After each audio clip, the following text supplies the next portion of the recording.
स्वागत है आपका बरेली देहात न्यूज़ चैनल में। मैं हूं आरपी वर्मा, आप देख रहे हैं बरेली देहात न्यूज़ चैनल। इस वक्त हम पहुंचे उत्तर प्रदेश के बरेली जनपद की तहसील आंवला में। आज आपकी मुलाकात करवाते हैं आंवला में बहुत ही वरिष्ठ पत्रकार, जिन्होंने बहुत ही कम दिनों में पत्रकारिता क्षेत्र में एक अलग मुकाम हासिल किया है। बदायूं जनपद के बिसौली क्षेत्र के रहने वाले विशाल सक्सेना जी से आइए हम मिलवाते हैं सीधे आपको आज विशाल सक्सेना जी से। आपका बहुत बहुत धन्यवाद वर्मा जी, और आपने जो हमें अपने चैनल के माध्यम से हमें जगह दी है और आपने हमें मतलब आपने साथ जुड़ने का मौका दिया है, तो हमें बहुत अच्छा लगा। और हम आपका एक बार फिर धन्यवाद करते हैं आपके चैनल का कि जो आपने हमें मौका दिया अपने साथ जुड़ने का, अपने साथ बात करने का, दर्शकों से बात करने का। तो हम आपके बहुत बहुत आभारी हैं सर वर्मा जी। और हम कामना करते हैं कि आपको चैनल है वो क्षेत्रीय स्तर से और आगे बढ़े और अच्छा करे। हमें बहुत खुशी होगा, हमें बहुत अच्छा लगा वर्मा जी। सक्सेना जी, जैसा कि आप काफ़ी लंबे समय से पत्रकारिता क्षेत्र में एक उभरता हुआ नाम आता है, चाहे वो आंवला हो, चाहे वो बदायूं हो, चाहे बिसौली हो, जब पत्रकारिता क्षेत्र की नाम आता है तो उसमें एक विशाल सक्सेना का नाम ज़रूर आता है। और आपने काफ़ी लंबे समय से जो पत्रकारिता क्षेत्र में परिश्रम किया है, तो कहाँ से आपको लिए एक पत्रकारिता क्षेत्र में जाने का मन बना? देखिए वर्मा जी, पत्रकारिता क्षेत्र में जाने का मन क्या एक्चुअली कि मुझे एक शौक़ है। एक तो मुझे शौक़ है कि हर बार नई जगह घूमने का या फिर नए लोगों से मुलाकात करने का। क्योंकि देखो, मुझे ऐसा प्रोफेशन पसंद था जहाँ पे लोगों से ज़्यादा रूबरू की हो सकें या लोगों से ज़्यादा हम लोग बात कर सकें। तो इसलिए मुझे लगा कि मेरा जो पत्रकारिता का जो है वो सबसे बढ़िया स्कोप है। और तो जैसे कि मेरा जो था कि लोगों से मिलना, बातचीत करना मुझे थोड़ा सा अच्छा लगता है कि भाई जितना ज़्यादा लोगों से मुलाकात हो, बातचीत हो सके। तो और दूसरा क्या होता है, एक चीज़ और भी है कि मैं कई सारे ऐसी परिस्थितियों से गुजरा था कि जहाँ पर कुछ चीज़ें मेरे बस में नहीं थी, या फिर जहाँ पर हम लोग कुछ काम ऐसे थे जो नहीं करा सकते थे, या जहाँ पर हमारी सुनवाई नहीं होती थी।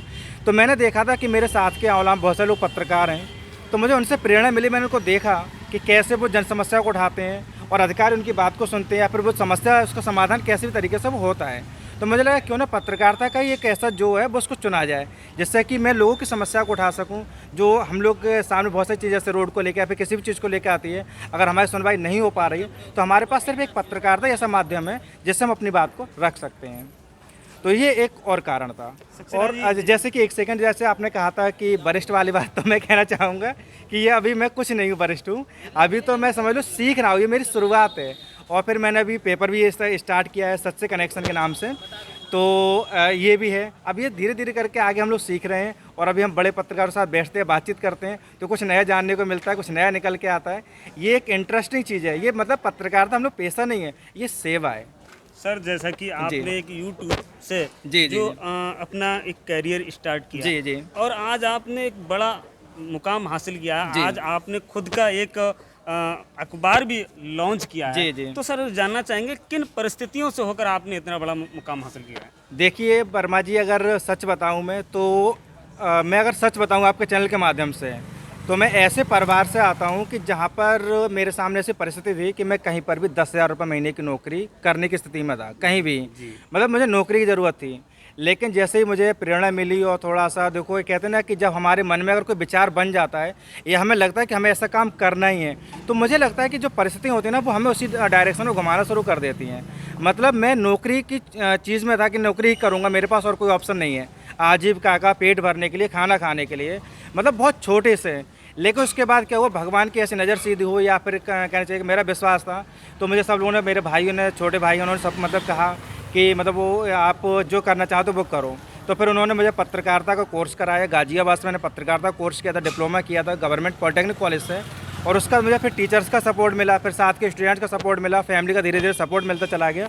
और आज मैं इस मुकाम पे हूँ कि अब भाई कहाँ मैं 10,000 रुपये नौकरी के लिए भाग रहा था, आज मेरे साथ 30 लोग काम कर रहे हैं। मेरी टीम में 30 लोग, 35 लोग काम कर रहे हैं। तो लाखों दर्शक आपको देख रहे हैं, तो अपने अखबार के बारे में भी बताइए, हमारे दर्शकों को अपना अखबार भी दिखाइए। देखिए, जैसे कि मैं आप लोगों को वर्मा जी, आपको मैं एक बार फिर धन्यवाद करता हूँ जो आपने मुझे मौका दिया है। मैं पेपर दिखा रहा हूँ, सच से कनेक्शन पेपर है। हम लोग सोशल मीडिया पे भी काम कर रहे हैं, और हमारे पेपर शुरू करने का जो मकसद है वो ये है कि समाज में फैली बुराइयों को ख़त्म करने के लिए आवाज़ उठाना, या फिर समाज में जो भी कहीं ना कोई कुछ ऐसी चीज़ें हैं जिनको अगर आपको लगता है कि हमें करना चाहिए, या ये आपको लगता है कि मतलब ये होना चाहिए, तो मुझे लगा कि पेपर एक अच्छा माध्यम रहेगा। कई बार ऐसा होता है सोशल मीडिया पर लोग नहीं पहुंच पाते हैं, या कोई वो नहीं है, तो पेपर भी एक ऐसा माध्यम है जिसको लोग देखते हैं। और ये जो पेपर हमारा मासिक पेपर है, जैसे डेली आपको टाइम नहीं हो पाता है, महीने में एक बार पेपर आएगा, पूरे महीने की जो खबरें होंगी वो उसमें आएंगी और आप उसको एक बार में सारी खबरें पढ़ सकते हैं। जैसा कि जो अभी हम लोगों ने जुलाई का जो पेपर निकाला हुआ है, तो इसमें आप देख सकते हैं कि जो हमारा तीसरा पेपर है और इसमें हम लोगों ने ऐसे टॉपिक लिए, ऐसे कंटेंट लिए हुए हैं जो काफ़ी बेहतरीन तरीके से हैं। और जो जैसे कि अभी सिंगल यूज प्लास्टिक का चला था, वो भी हमने कंटेंट इसमें रखा है। मतलब पढ़ के देखना, खबरें क्षेत्रीय स्तर से लेकर राष्ट्रीय और अंतर्राष्ट्रीय स्तर की इसमें खबरें आपको एक ही प्लेटफॉर्म पे, एक ही पेपर में मिल जाएंगी। और मैं कहना चाहूँगा कि पत्रकारिता एक ऐसा मतलब साधन है, और पत्रकारिता को चौथा स्तंभ भी कहा जाता है लोकतंत्र का, क्योंकि जन समस्या उठाने के लिए सबसे अच्छा साधन है। तो मैं कहना चाहूँगा कि जो भी लोग भी हैं पत्रकारिता जुड़ना चाहते हैं, जुड़े और अच्छे से समस्याओं को उठाने का काम करते रहें। जैसे कि वर्मा जी, आपने भी बहुत अच्छी शुरुआत की हुई है और काफ़ी अच्छा लगा कि आप मतलब न्यूज़ के साथ साथ लोगों से रूबरू कराते हो जो समाज में मतलब पिछले पायदान पे भी खड़े हुए हैं, आप उनको भी आगे लाने का काम करते हो। ये भी मुझे आपका प्रयास बहुत अच्छा लगा। सर, लास्ट में आपको लाखों दर्शक देख रहे हैं, तो क्या संदेश देना चाहेंगे? देखिए, मेरा संदेश यही रहेगा कि सभी लोग देखो, सबसे पहली चीज़ क्या होती है कि आज हम एक ऐसे दौर से गुजर रहे हैं जहाँ पर हमारे लोगों के, कुछ लोगों के बीच में आपसी सामंजस्य नहीं है। जैसे कि अभी आप देख सकते हैं कि जरा सी बात को लेके, लेकिन हम लोग को भाईचारा बना के रखना है। क्योंकि देखो, हम लोग अगर मिलकर रहेंगे सभी लोग, देखो एज ए पत्रकार, अगर मैं कहूँ एज ए रिपोर्टर एफआई से, तो इसका मतलब ये क्या है कि हमें सभी लोग जो हमारे देश के लोग हैं, अगर वो मिल के रहें, भाईचारे के साथ रहेंगे, तो हमारा देश आगे और प्रगति करेगा। साथ ही हम लोग चाहते हैं कि जो हमारे यहाँ पे कुछ जो बुराइयाँ हैं या जो कुछ ऐसी चीज़ें हैं या कुछ सामाजिक कुछ चीज़ें हैं, लोगों उनको सामने लाने के लिए, अपन उनको मतलब बताने के लिए आगे आना चाहिए। क्योंकि कुछ लोग ये सोचते हैं कि यार हमें इससे क्या मतलब पड़ा है, रहने तो ये उनके दरवाजे पर गंदगी हो रही है। हमें ये नहीं सोचना, बल्कि हमें आगे उस चीज़ को, किसी के भी दरवाजे पर हमें किसी न एक को तो आगे आना पड़ेगा। तो मेरा यही रहेगा कि सभी लोग भाईचारे के साथ रहें और सभी लोग अच्छे रहें। बहुत बहुत धन्यवाद। ये थे हमारे साथ बहुत ही कम उम्र में एक बड़ा मुकाम हासिल किया, हमने आपको मिलवाया जिन्होंने यूट्यूबर से पत्रकारिता क्षेत्र में कैरियर स्टार्ट किया। आज खुद का अखबार जिसका नाम है सच से कनेक्शन। लगातार हम ऐसे ही प्रतिष्ठित लोगों से आपको मिलवाते रहेंगे। देखते रहिए बरेली देहात न्यूज़।